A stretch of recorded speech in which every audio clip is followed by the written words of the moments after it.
Hello, my dear family. First, I want to apologize for posting this story twice in a row.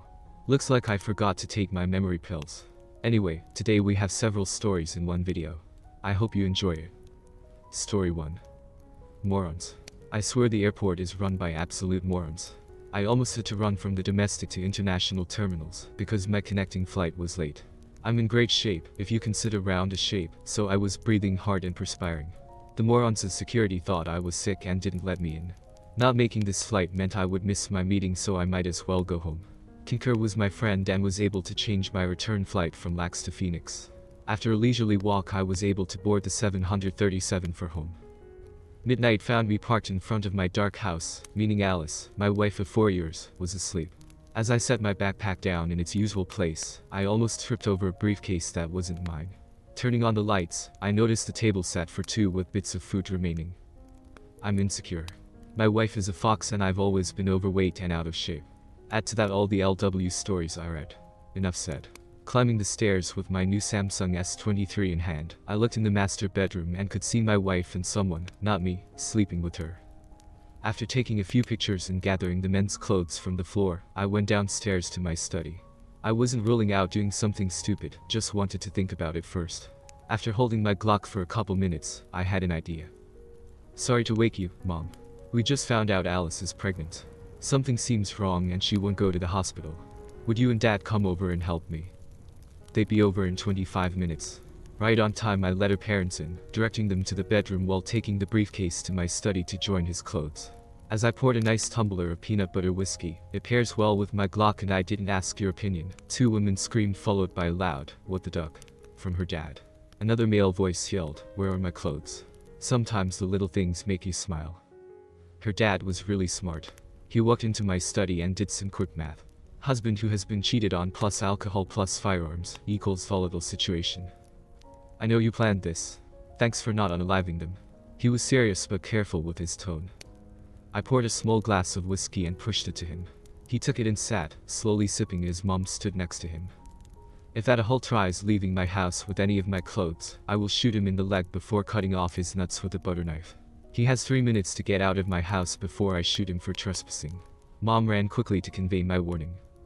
Dad watched me start a 3-minute timer on my phone and hollered, "And he just started a 3-minute timer. I don't think he's bluffing. Get a move on." He took another sip and said, "I'll have Mom pack a bunch of Alice's things and take her with us. Am I correct in assuming this ends in divorce?" Naturally. The baby goes up for adoption. Period. If I find the baby isn't mine, they would do well to disappear. I looked at my phone and yelled, "1 minute. Andy, sit down and sip your beverage. Mom and I don't want to see you in jail. We'll get them both out." Then he yelled out the door, "Hey, a-hole. Go sit in the back seat of our Lexus. Now." The two cheaters ran down the stairs and out the door. Not sure what he was wearing, but it wasn't my clothes. "Andy, we love you and are sorry about this. Listen to me. You were kidding about being violent. Say it."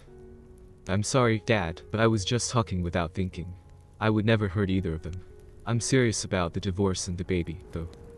The baby wasn't mine. Alice signed a very lopsided divorce in my favor, including the adoption. Some may think Alice escaped any punishment. If you knew how bad she wanted a baby, you'd reconsider. I'm not bitter, but I'm depressed. I'm not looking forward to all the rejection from trying to date again. Maybe God hates me." That's the end of the story 1. Tell me your thoughts on comments, and we continue. Story 2. Although the garage sale wasn't until Friday and Saturday if you overpriced your stuff, I had help getting ready Wednesday evening. Together with Kathy, my mom, and Beth, my older sister, we worked late into the evening and then put in a full day on Thursday. We had boxes of stuff priced and ready to offer up at AITA on Friday. My heart felt heavy as I ran my hands over the things that once meant so much to us. Now some stranger would walk off with it. Perhaps a neighbor or two would purchase a memento of our time in this house. Room after room became eerily quiet as things were removed. Echoes returned after years in hiding. The master bedroom was the toughest. The skirt I bought for her in Maui, sell it. The matching sandals we wore that vacation, don't want or need them anymore. Her blouses, slacks, skirts, and all of those shoes. I really wonder if we'll even come close to selling all of those. Mom said to start at $10 a pair for the shoes, even though I'm pretty sure every pair cost a whole hell of a lot more than that. She did know how to work a credit card. Almost everything I picked up brought back fond memories. Several times I had to turn my head to wipe a tear away. Maybe my memories would fade in time, but that hasn't happened yet. Seemed like every drawer I opened pulled at my heart. Mom would occasionally banish me to the kitchen to get some snacks and take a breather. She and Beth were on a mission, and my broken heart wasn't going to slow them down. Sitting in the kitchen didn't help. My new apartment was small, and I wouldn't need all of these pots, pans, and dishes. By the time we decided we were ready, the garage was stacked floor to ceiling with boxes. The plan was to have Hank, my dad, and his buddies dress in official-looking law enforcement garb. It was all bought at the Halloween store. All had permits to carry, and they planned on doing just that.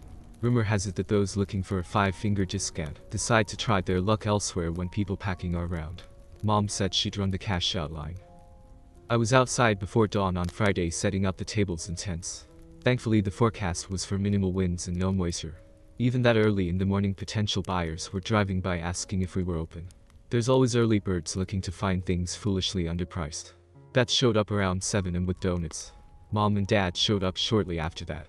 While the women fussed, the men started pulling furniture out of the house. With each piece we brought out of the house, the crowd was growing in size. So much for having a starting time. Mom loved handling the money, and I was glad that we bought the package of bags for the buyers to stash their purchases.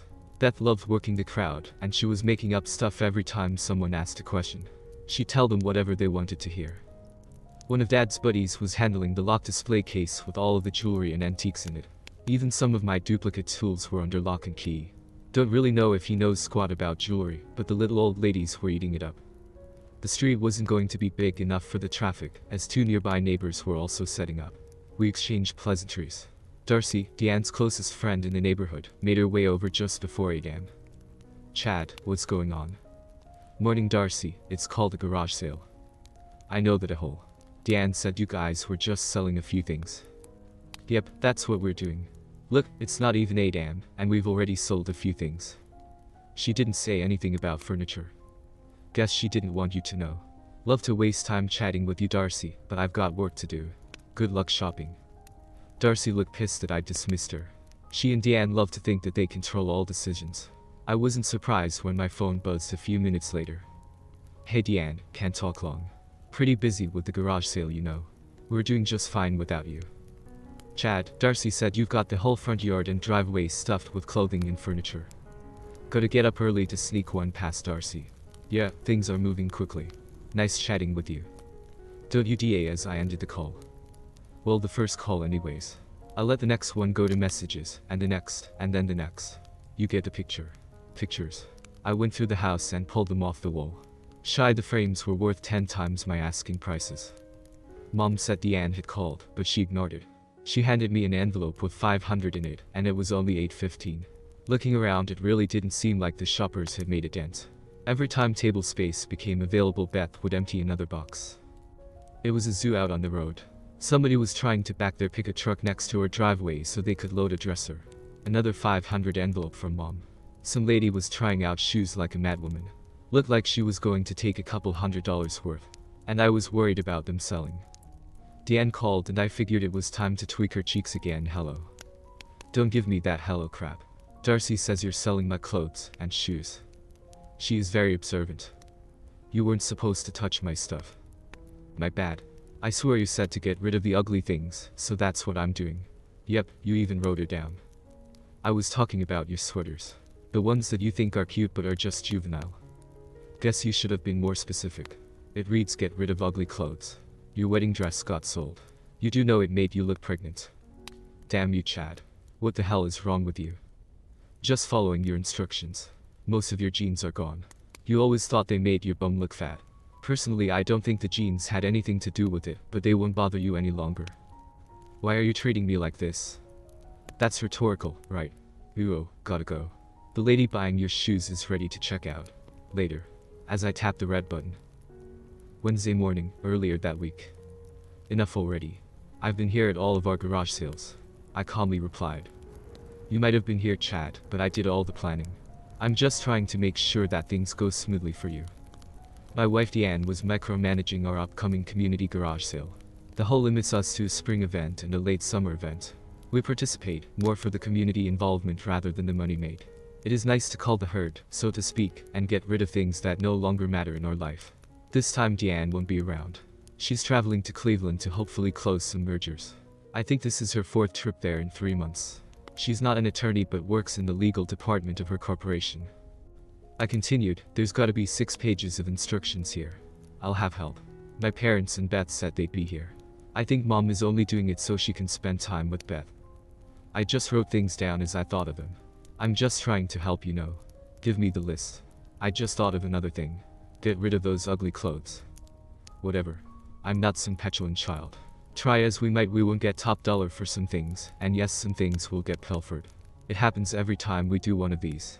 I'll keep the good stuff under glass. You keep looking at your phone. What's up? Simply checking the Uber and Lyft rates. They change constantly. There, see, I just saved $10. They'll be here in 15 minutes. Can I have a hug before I leave? Or more if you'd like. I'll send you off to the home of the 1964 NFL champions with a smile on your face. I was able to get a bit handsy with Deanne as she giggled to get away. Leave me alone, you pervert. Have it your way. Safe travels. Deanne was out the door in a flash as soon as the rideshare arrived. We were acting more and more like work associates than a married couple. What's that saying, you can observe a lot just by looking? Deanne and I had been out to a party for someone's graduation. The stress of this merger was getting to Deanne, and she probably should have stopped a few drinks ago. On the ride home she started rubbing my pants, which my little hat didn't ignore. Well, looks like somebody's ready for action. Pedal to the metal, Chad. From my drunk wife. I hurried and we arrived intact. Once inside we discarded clothes as we headed to the bedroom. Deanne led until we were both sated.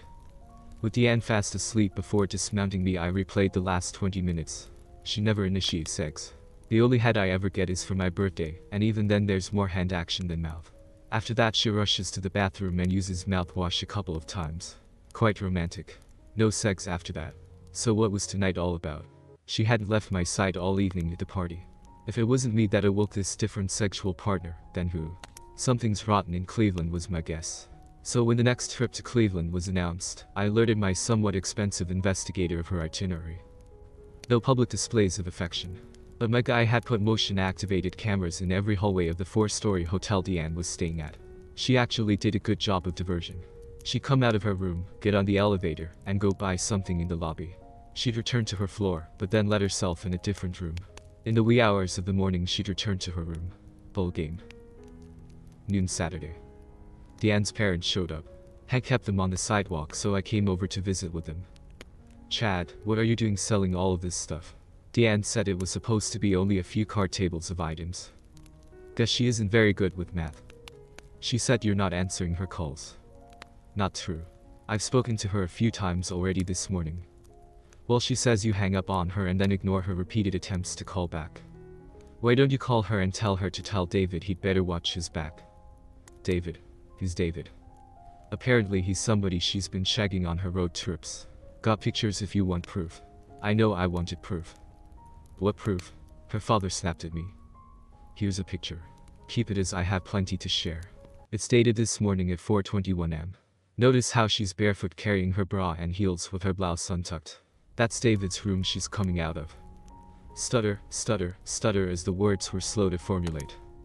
But you can't sell all of her stuff. Hey, I've got 6 pages of instructions on how to run a successful garage sale. Hold on, I think I need to resolve an issue Kathy seems to be having. Go ahead, give Deanne a call. Somebody was haggling about the price on some of Deanne's grandmother's furniture. I wanted it gone, but the stuff was Gustav Stickley circa 1910, so it was worth a bunch. We finally agreed on $1,000 for the bookcase, table, and 2 side chairs. Based on the last time I checked, they got it for about 25 cents on the dollar. It was something I wanted gone as it meant so much to Deanne. If her hand-me-down jewelry sold, did it turn out to be a great day. Returning to Deanne's parents, they had tears in their eyes and looked defeated. My phone buzzed, but it was just Deanne. She says she loves you, Chad. Can't you two work something out? Her mother pleaded. I am working something out. We're getting rid of everything and I'm moving to my own apartment. She can play house here with David if she can afford the mortgage payments. They shuffled away, wiping the tears as they leaked. I felt sorry for them as we always seemed to get along. Deanne called again, so I answered. Hey Count, how's things leaking? I'm sorry. Please stop the garage sale. I wish you could see how the strangers are sorting through what's left of you and me. Oh, God. Well, you said to get rid of ugly things and everything you wear makes you look like one ugly conniving witch, so I priced them to move. By the way, how's David? Deanne didn't immediately respond, so I ended the call. By 2 p.m., with an hour to go, the furniture and jewelry were gone. Most of the shoes were too. Apparently Brooks and Hoka brands are desired by the garage sale crowd. We still had a lot of things to sell, but most of the front lawn was now clear of goods. I was walking around with over $5,000 in my pocket, which made me feel a little unsafe. I wasn't surprised to read Deanne's text begging me to stop selling her things. I texted back that her jewelry was gone. That got you ducking a whole response, to which I responded, no, you were ducking in a hollow. 3 o'clock rolled around, but Beth and Kathy were still hawking the goods, so we went another 90 minutes before the traffic disappeared. We weren't planning on selling again on Saturday, so we just put stuff back in boxes and pushed them into the garage. Deanne's plane wasn't supposed to depart until after dinner, so she called several times from the airport. With a beer in my hand, I took one of the calls. Hey Slotzilla, how'd the trip go? I'm sorry, was said softly. I imagine you are. Doesn't change my plans though. What plans? I've moved out. Got an apartment close to work. But how can we work things out if you move? News flash. We're not working things out. You cheated. You got caught. Game over. Better luck next time. I could tell that Deanne was all choked up, but my desire to care had disappeared. I'm sorry, Chad. Will you be there when I get home? Nope. Not planning on ever setting foot in that house again. Kathy has your half of the garage sale proceeds. She's looking forward to your call, as I think she has a few choice words lined up to pound you with. Oh God. I've really made a mess of my life. No arguments from me. Guess what, we had meant so little to you that it was easy to throw it away. Yours is not the only life messed up. I shared the picture I gave to your parents with David's wife. I'd run if you see her coming your way. Just whimpers for about a minute. Feeling her suffering was soothing to my so-called frail male ego. Petty, I know, but still. My heart had been shredded when the first folder of incriminating pictures were delivered by the investigators. She was so arrogant and sure of herself that I was clueless that it only took 2 days for me to end the quite expensive intel gathering. Deanne broke the silence. Divorce. Duh, of course. What did you expect would happen? I didn't think it through. It was only ever on the road. Oh well, excuse me for overreacting then. I deserve that. What's going to happen with the house? You can buy me out or we can sell. That's how it normally goes. All of my memories are now tainted, so I'm glad to be gone already. Can we still be friends? Not likely. Maybe in 50 years at the old folks' home. I'm sorry. Yeah, you've already said that. My plane is boarding. You're not planning on picking me up this time, are you? Nope. Hope your luggage doesn't get lost. Hate to see you lose all those special things you wore for David. I love you. Whatever, as I ended the call. Epilogue. By the following Tuesday, the divorce papers were served on Deanne, at her office of course. David was served with the equivalent of an alienation of affection suit at the same time. I was wasting my money on that one, but it got the desired effect. All I had were pictures of them entering his room at night and not emerging until the following morning. Can't prove that they were having sex, but both were removed from the merger team. I think their chances of moving up in that company were for the most part toast. Even though I had Deanne's garage sale instructions, my attorney warned me that a judge might not see it my way. Hey, there's always a chance, and even if I have to reimburse her, the originals were gone along with any fond memories near and dear to her. As it turned out, the judge would only require me to repay the things that Deanne could prove were hers alone. No paper trail, so sorry. Didn't cost me that much after all. It hurts. Don't let anyone tell you otherwise. I'll get by. I've got a lot of baggage and severe trust issues. However, life has dealt a lot of other good people worse hands than mine. Okay, that's the end of story 2. Let's go to the story 3. Every minute spent worrying about the way things were is a moment stolen from creating the way things can be. Robin Sharma. What would you do if your world came crashing down in an instant, out of the blue, totally unexpected? How would you react to the gut punch of blindingly cruel betrayal? Could you keep your wits about you when the love you'd given unconditionally to your spouse was spit on and treated worse than a die-hard Giants fan at Dodger Stadium? Would you keep your cool, blow a gasket, become violent, or just break down sobbing? Well, I can tell you from experience, you never know until you're in that moment, and I hope you never have to find out. My name is Tim Gibson, and exactly 1 year ago today I found myself in that spot. I was standing just outside our bedroom. The door was ajar. My lovely wife of 6 years, Amber, was in the middle of a hot and steamy duck session with my boss, Mr. Glenn Davis. Amber was a fine-looking woman, 5'7", short-cropped blonde hair with a lovely 32-year-old body. Like most couples, we fought and bickered with each other from time to time, but I adored her, and thought we enjoyed one another as much or more than other marriages I observed. She never gave me reason to suspect what I came upon that fateful day. I was supposed to be on my way to Houston, but my flight out of Dallas was cancelled at the last minute due to bad spring storms around the airport. I grabbed my phone, rebooked for first thing in the morning, and headed home thinking about a delightful evening with Amber. Now, with mouth gaping open, I was trying to cope with the biggest shock of my life. For the next few minutes, I didn't retreat or advance. I just stood, frozen in despair, realizing the life I thought I had was over. He pulled out of her mouth and slapped her face with his clock. Amber, you are such a good little cocksucker. Do you get this sloppy and excited with Tim? No baby, she purred, trying to get her mouth back on his stick. Your clock is so big and beautiful, so much better than Timmy. WTF. She never called me Timmy, and he didn't have more than a half inch at most on me, and not even slightly thicker. Certainly nothing for which she should be mocking me. Well, you better beg me for it if you really want it. Give it to me, Glenn, give me your big fat clock. I love how you control me, lover. He slipped it back into her mouth for another minute or two, before lifting her up and throwing her onto our marriage bed. For the next 10 minutes he ducked her every which way, each one eliciting eager sounds of participation from my slut wife. Duck yes, deep and hard baby, give it to me. Glenn was getting vocal as well. Oh, duck yes, Amber, you kitty is so tight and sweet. I love ducking your married kitty, making it mine. Yes, she hissed, it's yours baby, you've taken it from little Timmy. Oh my kitty, stud. It was so cliche I thought I was watching Korn, not seeing my wife having sex with my boss. I started out by asking, what would you do with such a god-awful mess? I'll tell you my response. After a couple of minutes realizing they had no idea I was right outside the bedroom, I began to come to my senses. I started videoing them. I recorded about 3 minutes, which was the longest 3 minutes of my life. I then backed away quietly and went down to my home office in the basement and grabbed something out of my desk. Having taken all of 5 minutes to come up with a plan for the rest of my life, I crept back up the stairs and moved close to the door again. The action had stopped for the moment, and the pillow talk had begun. Oh, my Glenn, you so terrible, but you always rock my world. I see stars when you duck me. She had one arm and one leg draped over him and was caressing his face. Amber, you are beyond amazing. I must tell you I was surprised at the Christmas party when you asked to see my office, and then let me bend you over my desk and duck you, while little Timmy was becoming an unknowing cluck. Yes, I do love him, and he treats me so well, but sometimes I need to be taken and just ducked like a hoe.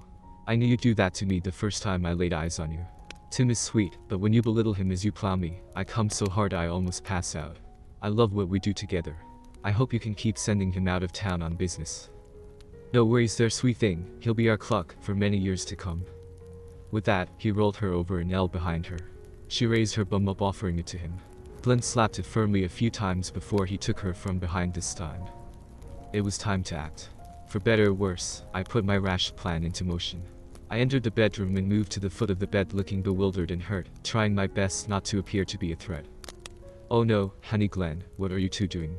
Why are you having sex in our bed? Tears began to well up in my eyes as I tried to look devastated and defeated. At least for a moment Amber was shocked and fearful. Oh, honey, what are you doing at home? Why didn't you call me? Glenn and I can explain. Please, explain, I begged, staggering backwards and dropping into the armchair across from the bed. Why would the two of you do this to me? I asked in a whiny voice. Glenn picked up on this immediately. Well, Timmy, it is time you found out. Your wife is one hot sex pistol who needs a good ducking you, and your little stick can't provide. She may be your wife, but she's my slut, and there isn't anything you can do about it, Clucky. Amber was lost for a second but picked up on this. She smirked and jumped in. Yes, Timmy, Glenn ducks me so good. You're my sweet little hubby and always will be, but Glenn is my man, my alpha male. He comes over and ducks me in our marriage bed because he wants to. I can't stop him, I don't want to stop him, I love how he puts it to me. I know you can't stop him either. He's so much bigger and better than you. So, little Timmy, Glenn said tauntingly. You can stay and watch if you want, but you need to ask me to duck your wife. Beg me on your knees to put my clock in your wife's kitty and give her what you can't. If you're a good boy, I'll let you eat her kitty and suck my clock clean when we're done, but you better plead with me for the privilege. Amber, is this really what you want? I groaned as if trying to keep a small portion of my manhood. Please don't make me baby. Don't make me beg him to duck you. Please don't force me to watch him and then clean both of you with my mouth. Sorry, sweet little boy, but yes, that is exactly what I want, and it is what you're going to do right now. Beg little Timmy, beg Glenn to duck me and then allow you to suck his clock in my kitty. I lowered my head as if completely defeated and begged the way they wanted me to. Good boy, Glenn responded as he was again rock hard and pounding into my wife from behind. Amber was facing me and leering at me until the impact of his thrashing caused her to close her eyes. Glenn's eyes were scrunched tight as he smacked her bum and plowed into her. This gave me the chance I was looking for. I stood quietly with my right arm concealed from their view. One more thing please, Mr. Davis, sir. Yes, Cluck, what is it? I raised my right hand and the gun it contained. Die, you piece of shit. I paused for 2 seconds before squeezing the trigger. Pop, pop, pop, pop, pop, pop. Macho Man Glenn screamed no, holding his hands up while at the same time pissing himself and his lover, my skunk wife. I've never been shot with a pellet gun at close range, but I assume it hurts like hell. However, it sure won't kill you. I gave him a half dozen welts and he was crying like a baby. I laughed at what a wuss her big stud really was. As Glenn began to settle down, he realized his alpha status was in deep shit. He decided to come at me. Bad choice on his part. I'm not some black belt karate guy, but I've been in a few scrapes, and I was royally pissed. 5 minutes later Glenn had lost a couple teeth and probably had a broken rib or two. He was lying on the ground, naked, with serious bruises to go along with his welts. My foot was squarely planted on his chest. Stay down on the floor or I'll beat your bum some more, Glenny boy. For her part, Amber was trying to cover herself up, and was sobbing some nonsense about how she loved only me, and it was all a big mistake. Her excuses were just as cliché as her dirty talk a few minutes earlier. I remained calm, picked my pellet gun back up and aimed it at her. Amber, look at me. She continued to sob, her face buried in her hands. Amber, I said more firmly, look at me right now, you ducking slut. That got her attention. I only gave her a couple of pellets. One in the shoulder and one on her upper right leg. She yelped in pain. Hurts like a witch, doesn't it, slut? Please, Tim, please stop. I tossed the gun on the chair next to me while pushing just a little harder on Glenn's chest. He was groaning in pain. I began to address my horsewife. Let's chat for a moment, Amber. However, Amber was still a bit hysterical and not focusing. Well, I thought, almost void of emotion, I guess we're going to have to do this the hard way. I walked over to the bed, grabbed her by the hair, lifted her face and slapped her. I didn't smack her anywhere near as hard as I could have or wanted to, but enough to get her to settle down and pay attention. Amber, look at me and listen to me. She was truly shocked by my actions. I'd rarely if ever raised my voice at her, and had never even considered laying a hand on her. She was beyond flummoxed. What, Tim? I'm listening, she said much more softly, her voice trembling with fear. Well, my dear, you've made quite a mess of everything. I thought we loved and adored each other, but clearly, I don't even know you. My heart is crushed, and I may never trust another human being again, so thanks so much for that gift. Tim, Amber, shut the duck up. I'm talking, you're listening. After I go, you can talk to Duckwood Glenny boy here all you want. Going? Where are you going, Tim? You must stay here, we can move past this, I know you love me. Leaning toward her and grabbing her by the hair, I pulled her up. We were nose to nose. Amber, if you don't close your trap, I'm going to slap you again, do you understand? Yes. I released her and she fell back onto the urine-stained sheets. As I said, you crushed me mentally and emotionally. Your cruelty defies understanding. I'm not perfect, but I don't deserve the shit you and your lover tried to pull on me here today. So, no long talks to sort it out or try to make it. I'm leaving. It will take me a day or so to get organized and begin my journey to where I'm going. Wherever it is, it will be beyond your reach. I'll be keeping you and lover boy here tied up for a couple days, so I can get where I need to go before you, or he call the cops. I'll drop your cell phones in the river on my way out of town, so you won't be able to contact anyone.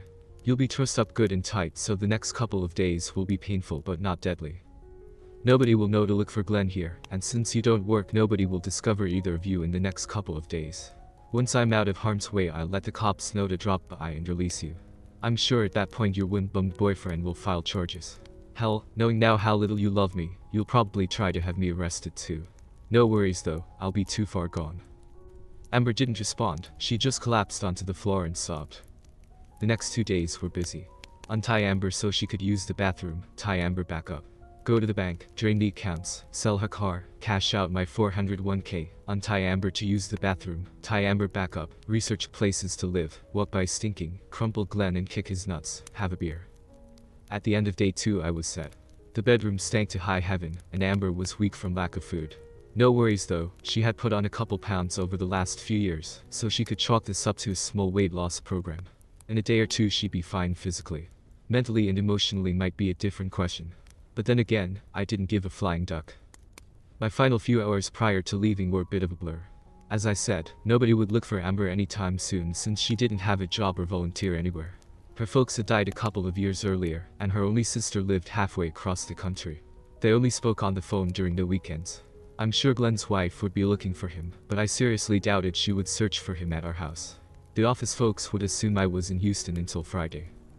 However, I figured on the safe side I better get gone now. After packing a couple bags, giving Glenn one more kick and smirking at my completely demoralized slot wife, I skedaddled. 20 hours and 2 plane rides later I arrived at my destination. Being a man of my word, I called the cops back in Dallas. I also gave Glenn's wife a text with the video I'd shot attached. I then tossed my cell phone in the next river I saw. I assumed she divorced him, but didn't bother to try and find out. If she kept him, it would probably be a long time until he could properly duck her. Maybe she'd clock him. That was a year ago today. As I sit in a small cafe in an obscure corner of Montenegro, I feel some slight remorse for what I did. It was hateful and vengeful, but what they did was beyond cruel. As I said, I had about 5 minutes to decide how I was going to react, and it only took me about 5 seconds to determine being a cluck, and submitting to humiliation was not an option. Everything else flowed from that. Why Montenegro? Well, a couple of reasons. First, probably most people reading this story will have to dig out a world map to even find where it is. And, secondly, it is one of the nicer non-extradition countries you can get to with very little preparation. Once I settled in, I learned the people are friendly but not nosy. The climate is okay, and I'm even beginning to pick up on the language. And the last one story for today. Hope you guys enjoy it. Still feel guilty for posting the same story 2 times. Anyway, story 4. You're what? I'm married Sam, and I had to tell you because we need to break this off. My husband is showing signs of suspicion, and while I enjoy your company immensely, I can't jeopardize my marriage. But you never wear an engagement or wedding ring. We've been together for almost 2 months and now you spring this on me. I'm so sorry Sam, I know I never said I was married or not. And honestly, if a girl wants to have a bit of a fling, she isn't going to wear her wedding band or diamond engagement ring. I was more than befuddled as I sat on the edge of the bed in the downtown Hilton, Sacramento, California. I'd met Joe, short for Josie, 2 months ago in the hotel bar. I'm Sam Mefford and I work for our family grocery business in Spokane, Washington. This time of year, I travel to several areas in California's central region, haggling over fruit and vegetable prices. For the last 2 months I'd been in Sacramento once every 10 days. On my first trip, I met Jo and we hit it off immediately. She told me she was a sales rep for a large pharmaceutical company in Denver. California was part of her territory. Jo was 32 to my 29 and drop dead gorgeous. About 5'6" with long legs and amazing peach and bright blue eyes that sparkled. I was immediately intoxicated with her. I should back up a minute and mention a couple important details about myself. First, I'm single. I haven't met the one yet, but I'm out here looking. I don't jump into bed quickly with any woman, Jo, of course being the exception this time around. We were fucking each other's brains out 2 hours after we met. I don't want cheap sex, I want a life with a good woman, so the physical has always come after getting to know someone. Again, Jo was the exception, but there just seemed to be something special about her. Secondly, I don't sleep with married women, ever. Period, end of story. I have nothing but vitriol for anyone who betrays their wedding vows and promises. You want to sleep around, fine by me, stay single. But once you say, forsaking all others and I do, you've given your bond to fidelity. Beyond hating cheaters, I have no intention of being the target of an enraged husband. I plan on living a long life and dying with my kids and grandkids gathered around my bedside, not in some dark alley beaten to death by a man who wouldn't stand for some piece of shit taking what wasn't his. This is my code and I never, ever depart from it. I've been hit on by plenty of married sluts. I'm not George Clooney or Brad Pitt, but I'm in good shape, have a sharp mind and a quick wit. Plus, I'm genuinely interested in people, so I'm a good listener. All women love a good listener. It takes me about 2 seconds to spot a ring on a potential cheating wife. I try to be polite, but I'm always firm. Something along the lines of, I'm flattered, but I don't date or have sex with married women. Obviously, this gets me a death stare or even an attempted slap in the face. Like I could give a shit. Either is better than a baseball bat to the back of the head, or knowing you're just one more selfish reprobate among many. I have enough flaws without adding that one. So, I find myself in a hotel room for the 6th time in 2 months with a woman I thought I might be falling for. Since we both came to town on business, it was easy to share a room and enjoy each other's company. However, we also visit Napa, take the historic river cruiser bike ride in the nearby mountains. Sex was amazing, but I thought it was the budding relationship that made our romp so incredible. Now I'm thinking, WTF. I'm sorry, say that again, you're married. Yes, Sam, I apologize for springing this on you. I really like you and love our time together, but I have a life with a husband and 2 young kids. I can't abandon them or hurt my family in any way. You have kids? 2 beautiful boys, Michael and Josh. Would you like to see their pictures? They are adorable. Duck, no, I don't want to see their pictures. What the hell, Joe? How could you do this to me? How could you set me up like this? I had no idea you were married. If you had told me our first night, I might have bought you a drink, but then politely have gone my own way. I don't duck married women. I didn't tell you, Sam, because I didn't want to. You were handsome and intriguing to me. I wanted to get to know you. I love my husband but needed a little spice in my life. I'd keep going with you if I knew Tom would never find out. You are an amazing guy and excellent lover. I must have looked like a deer in the headlights, a completely dumbfounded fool, or maybe a combination of the two. I could hear gurgling sounds coming out of my throat but couldn't form any words. Did I just enter the ducking twilight zone? Being momentarily frozen, Skunk Slot Joe just kept on going, making it worse by the minute. Tom and I met in high school and were sweethearts from the beginning. We fell hard for each other and have been together ever since.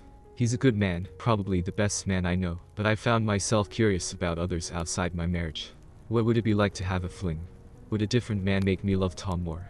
What if he was bigger or better? Could my marriage still thrive? I had to test the waters and explore for myself. I'm sure you understand.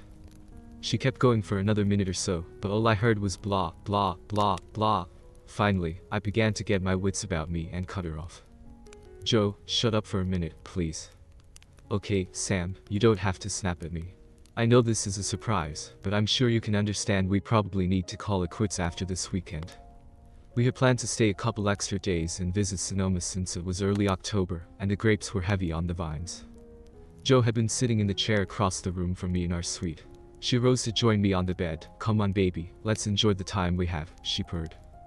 Stop, Joe, sit back down in the chair. I need to ask you some questions, and you need to be truthful with me. Do you understand? Yes, of course I'm always honest with you, well except for the marriage part. She said this as offhandedly as if discussing the possibility of rain in tomorrow's forecast. Holy shit, this witch is delusional, I thought to myself. Is your real name Joe? Of course it is, silly. Are you a pharmaceutical rep from Denver? Well, no, not really, I just made that up. Let me see your driver's license. What? Your driver's license, take it out of your purse and show it to me. She did, and yet another surprise hit me square between the eyes. Josie Phelps, 1012 Swanston Drive, Sacramento, California, I mumbled, still in a state of shock.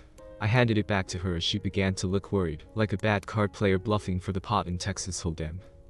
See, I told you, she said, trying to smile. I'm really the Joe you've gotten to know over the last couple of months, with only 1 or 2 exceptions. Now, why don't we put this awkward moment behind us and head over to Sonoma? I can't wait to tour Chateau Montel now. 1 or 2 exceptions? Are you crazy? You're married and have 2 kids. Those aren't exceptions, those are gaping holes you could drive a truck through. How can you be so deceptive and look yourself in the mirror? Don't lecture me, Sam. We've had fun and that's all there is to it. I never begged you to sleep with me. As I recall, you were quite enthusiastic. I was enthusiastic because I thought you were single and someone I could get to know and a person with whom I could possibly build a relationship. If you'd just worn your rings, I'd never have jumped into bed with you or invested time in this facade of a relationship. I'm sorry you feel that way, Sam. Let me ask you a question, Mrs. Phelps. What would Tom Phelps do if he knew right now you were here in this room with me, and we've been carrying on a sexual relationship for the past 2 months? For the first time, she began to look seriously worried. I don't know, but I'm sure it wouldn't be good. Tom is a faithful guy, and he doesn't tolerate cheating or lying. I guess he'd be very put out with both of us. But don't you see, Sam, that is why we must enjoy our weekend together before we go our separate ways. What is Tom doing this weekend, Joe? Playing with the kids at home, thinking his loving wife is out of town on work. The kids are at my folks' and Tom's at home with a long list of yard work he plans on knocking out while I'm away. And yes, he thinks I'm out on a work assignment. But not pharmaceuticals. No, I rep for some of the larger orange growers in the valley. Okay, enough about that. Joe, let me explain something to you. I don't ever duck married women. I hate cheating and cheaters, and I have no intention of being on the receiving end of some betrayed husband's wrath. If I were married and my wife did that to me, I would go ballistic. You've not only endangered your marriage and family, but you've endangered me as well. How could you be so foolish? As the tears were beginning to grow in her eyes, a plan was beginning to formulate in my brain. I took a deep breath and appeared to calm down. I sighed heavily and said, maybe you're right, Joe. I can't believe you've done this, but perhaps we should just throw caution to the wind and enjoy our final weekend together. Her eyes looked hopeful. It was clear she thought she was dodging a bullet. Oh Sam, that makes me so happy.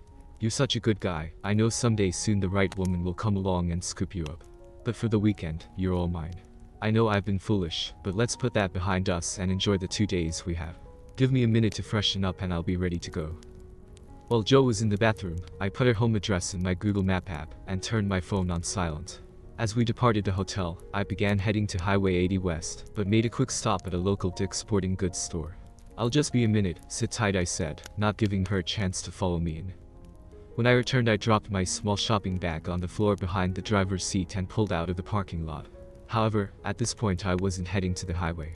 I was meandering from downtown to the Land Park neighborhood of Sacramento. She wasn't suspicious for a few minutes, but soon began to fidget. Where are we headed, Sam? This isn't the way to Highway 80. I've got to stop and see one guy I haven't caught up with this week, Joe. It should only be about a 10-minute interruption. The drive was only about 3 miles, and by the time we were within a few blocks of her house, she began to catch on. No, Sam, you can't do this. Stop the car, turn around, please. I'm begging you, don't do this to Tom and my boys. You can't be so cruel. By now she was frantic, trying to grab me or grab the wheel. I pushed her away and reached into the back seat, grabbing my purchase out of the bag. I pointed the gun at her.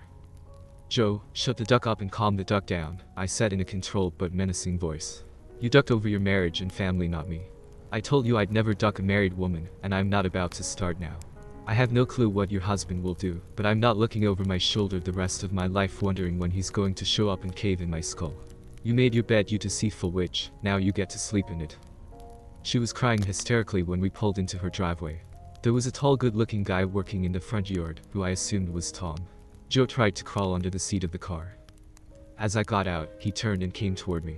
I was holding the gun low by my side, trying to keep it out of sight of any neighbors who might be around.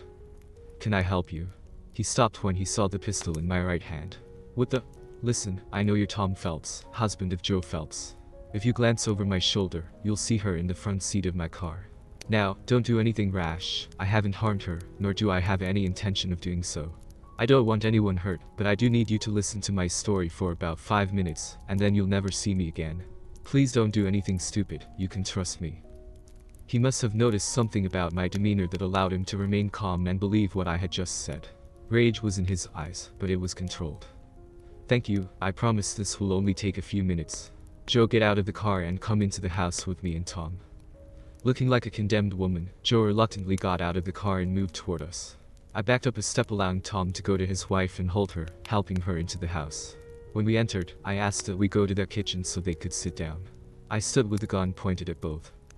Tom, my name is Sam, and about 2 months ago I met Joe at the bar in the downtown Hilton.